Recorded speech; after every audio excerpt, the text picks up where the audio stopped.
Good day mga ka-workshop. Isang mapagpalang araw sa inyo lahat. Meron na naman tayong gagawin isang motor. Ang problema ng motor, walang power sa kanyang panel. So totally shut down yung motor. Wala talaga siyang kuryente na lumalabas pag sinususi. So ayan, MIUI 125, yan ang gagawin natin ngayon mga ka-workshop.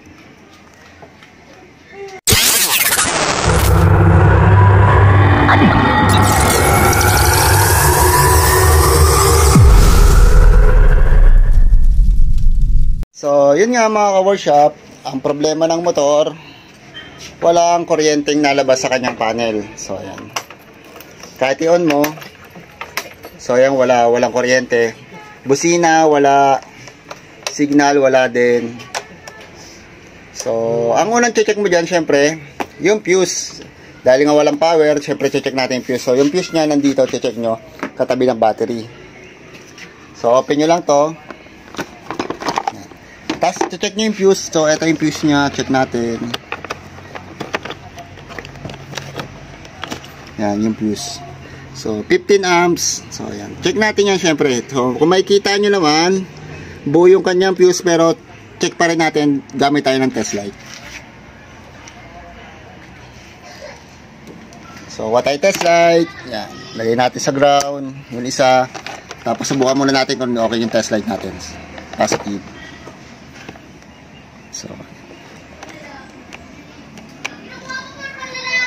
So ayan, kung makikita nyo, walang kuryente yung kanyang battery.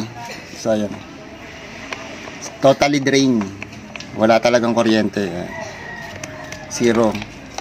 So para malaman nyo kung okay yung inyong fuse, tanggalin nyo, tapos palitan nyo ng bago.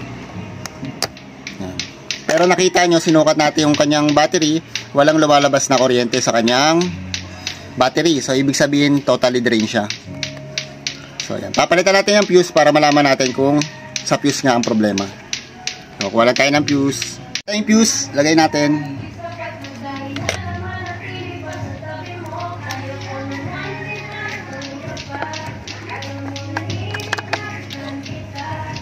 So, ayan, nakabit na natin yung fuse. Testing natin ulit, susi natin. So, ayan, wala talaga. So, subukan natin i-kickstart.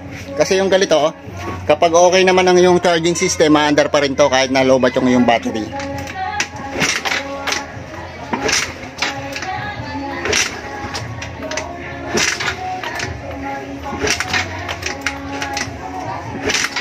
So, yun, ayaw talaga, wala. So, ang susunod natin i-check niyan, siyempre yung susian, kung may power. Pero bago yon, kung nakita natin wala na talaga laman yung kanyang battery, i-charge muna natin siya.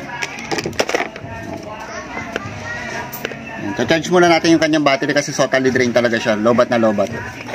Ngayon, pag na-charge natin ito at umandar, titingnan natin kung nag-charge yung kanyang battery. Dahil pag hindi nag-charge, ang problema naman yung kanyang charging system o yung kanyang rectifier regulator or maaaring yung kanyang stator. So, yun.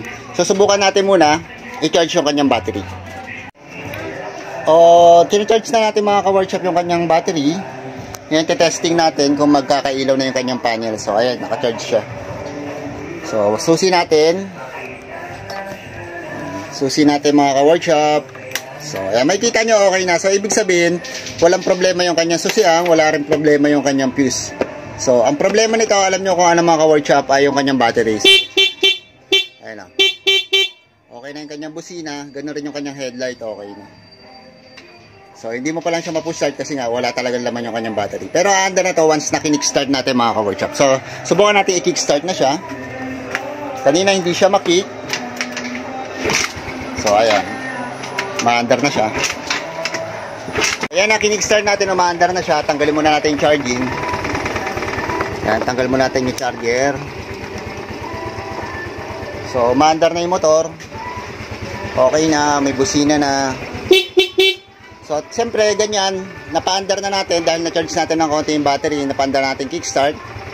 Ngayon, check natin kung nag-charge siya. Kung nag-charge na mga ka-workshop, okay pa yung kanyang stator or yung kanyang rectifier regulator. So, ito lang yung mga basic na dapat gawin kapag gano'n nangyayari sa yung motor. So, lagay natin yung ating multitester sa 20 volts DC. So, tapos lagay natin yung kanyang probe sa negative positive.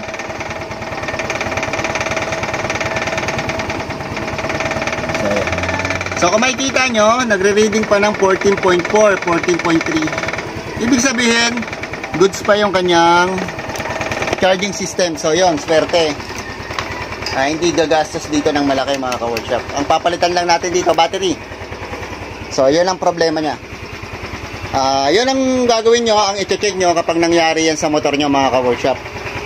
So maganda rin kasi na may alam kayo sa mga ganitong klaseng troubleshooting para hindi kayo maloloko or hindi kayo matataga sa mga shop na pupuntahan nyo. Kasi pag ganyan, syempre lalo kung baguhan ka, nagmumotor ka, hindi mo naman alam kung ano yung dapat i-check. Basta pag dinala mo doon, no, may idea ka na, no, dapat yun muna ang i-check. Unang-una, pag walang kuryenteng ganon, makikita nyo wala sa panel, ayaw mag-start ng motor, lalo na ganitong FI, check nyo muna yung fuse. Kung buo yung fuse, so ibig sabihin, okay. Ngayon, check yung battery. Kung yung battery, kung nagcha-charge pa ba, or pag pina-charge nyo at umandarangin yung motor, so ibig sabihin si battery ang problema. Or pag kinarge nyo, or bumili kayo ng bagong battery, nakita nyo nagka-power na yung kanyang panel, ilaw, busina, gumana na, ibig sabihin walang problema ang inyong wiring, or yung inyong susian, or yung inyong ignition key. Ibig sabihin goods ang inyong buong wiring.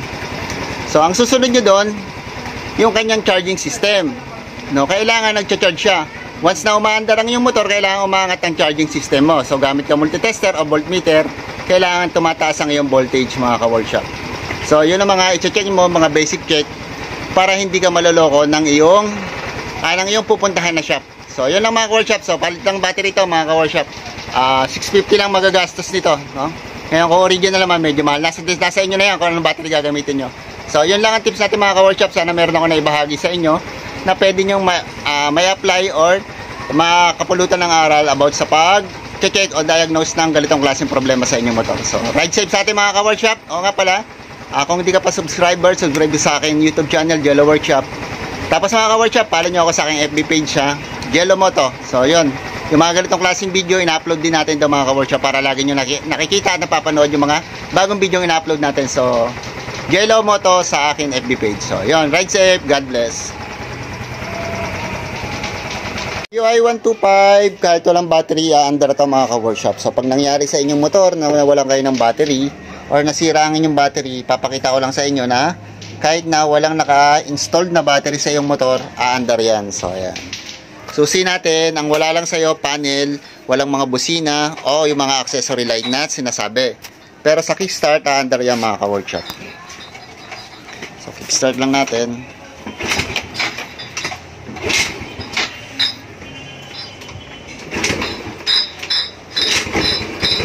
So ayan, nakita nyo maandar siya kahit walang battery. So kahit walang battery yung ganyan, MIUI, FI na to. So sinasabi kasi nila pag wala raw battery yung mga FI, hindi aandar. So ito aandar to mga ka-workshop. Ayan. So makikita nyo rin, hindi nagkakaroon ng FI blink. Yan, wala. So may mga ganun talaga motor, may mga senaryong hindi nagkakaroon ng FI blink at umaandar ang motor. Kasi kaya umaandar siya mga ka-workshop, okay pa yung kanyang charging system. Battery lang ang sira sa kanya, pero yung charging system niya gumagana pa. So yun, goods pa ang iyong motor. So yun, panakita lang natin na aandar ang motor kahit FI, kahit walang battery. Pero syempre, kung papatagalin, palitan mo rin ng battery. So yun lang.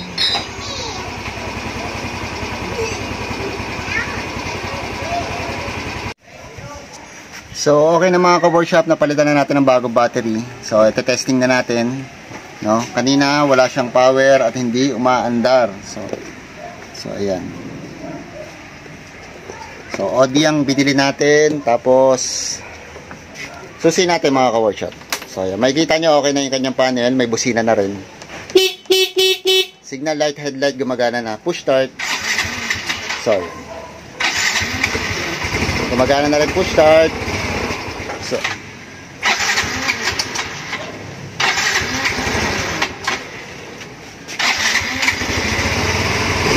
ayan, okay na. So okay na siya mga ka-workshop. Battery lang talaga ang problema nitong motor na to.